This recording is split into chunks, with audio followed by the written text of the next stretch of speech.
श्री शिवाय नमस्तोभ्यम। हर हर महादेव। पूज्य गुरु जी के श्रीमुख से पेटमा में 7 दिन की पिपलाद शिव महापुराण कथा शुरू हो चुकी है। आज पेटमा में हो रही शिव महापुराण कथा का पहला दिन है।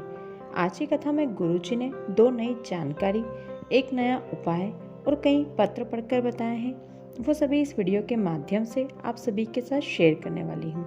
आज की कथा की पहली जानकारी, रिश्ते और रास्ते यदि अच्छे हैं तो आपको सही जगह लेकर जाएंगे। आज की कथा का पहला पत्र राधा जी ने धार से लिखा है। वे लिखती हैं, गुरुजी, मेरे पिताजी की तबीयत अचानक खराब हो गई। वे गिर गए, बेहोश हो गए। फिर डॉक्टर के पास उन्हें ले गए और जांच करवाई तो डॉक्टर ने बताया इनके फेफड़े में गठान हो गई है, इनका ऑपरेशन भी नहीं किया जा सकता। फिर हमने बाबा से निवेदन किया, जल चढ़ाते, बेलपत्र चढ़ाते और पापा को लाकर देते। फिर धीरे धीरे फर्क पड़ने लगा और कुछ समय बाद अहमदाबाद में डॉक्टर को दिखाया तो वहाँ डॉक्टर ने बताया इसका ऑपरेशन बड़ौदा में हो सकता है। फिर हमने ऑपरेशन करवाया, लेकिन ऑपरेशन के कुछ समय बाद ही फिर से छाला हो गया। फिर डॉक्टर को दिखाया तो डॉक्टर ने कीमो चालू किया, लेकिन कोई आराम नहीं था। डॉक्टर ने कहा ये कुछ ही समय के मेहमान हैं। फिर हमें किसी ने सोमवार की अष्टमी का उपाय बताया। हमने वो सोमवार की अष्टमी का उपाय किया और धीरे धीरे पापा की तबीयत में सुधार हुआ। आज मेरे पापा ठीक है। यदि आप आज की कथा की अगली जानकारी, आज यदि आपके पूजा की थाली में कोई सामग्री नहीं है तो भी आपको किसी और से मांगकर या अन्य किसी जो आपके साथ है उसकी पूजा थाली से लेकर कोई सामग्री नहीं चढ़ाना है। आपके पास जो है, जितना है उतना ही आप दिल से बाबा को चढ़ाइए।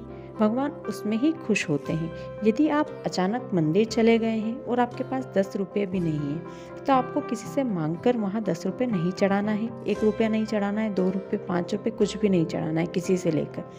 क्योंकि यदि घर में आप अपनी सास के रहते हुए अपनी सास के सामने आपकी पड़ोसन से कुछ मांगोगे तो आपकी सास को बुरा लगेगा। उसी प्रकार शिव मंदिर में यदि आप शिव जी के सामने किसी और से कुछ मांगोगे तो महादेव को भी बुरा लगेगा।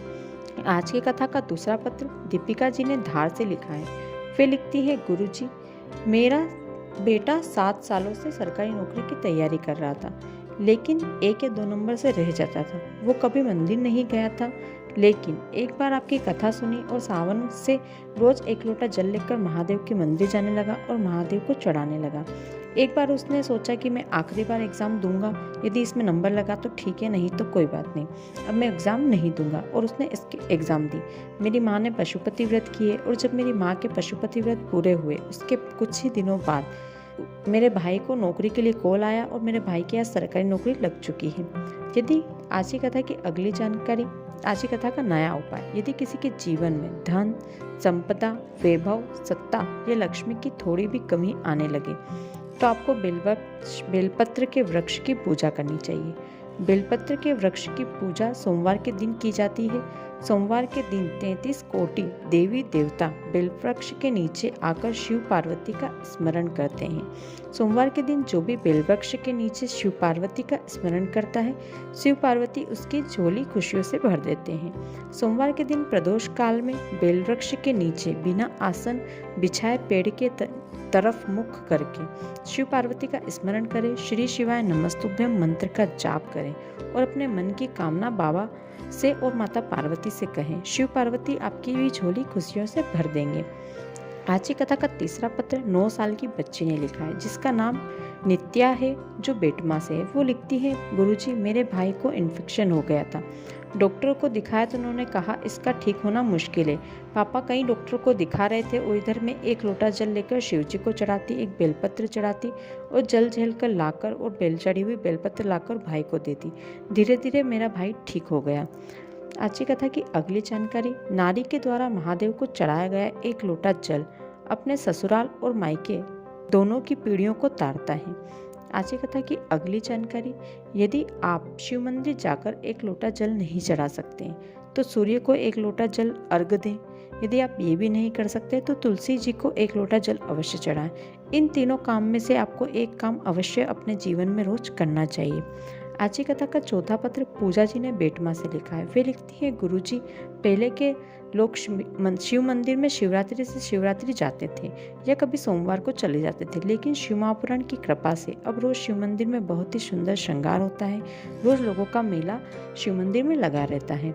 आज की कथा में गुरुजी ने बताया नारद जी नारायण क्यों कहते हैं, उन्होंने कौन सा पुण्य किया था जो उन्हें ये सौभाग्य प्राप्त हुआ। शिव महापुराण कहती है, नारद जी की माँ एक दासी थी, साधु संत के लिए खाना बनाती थी, उनके जूठे बर्तन साफ करती थी।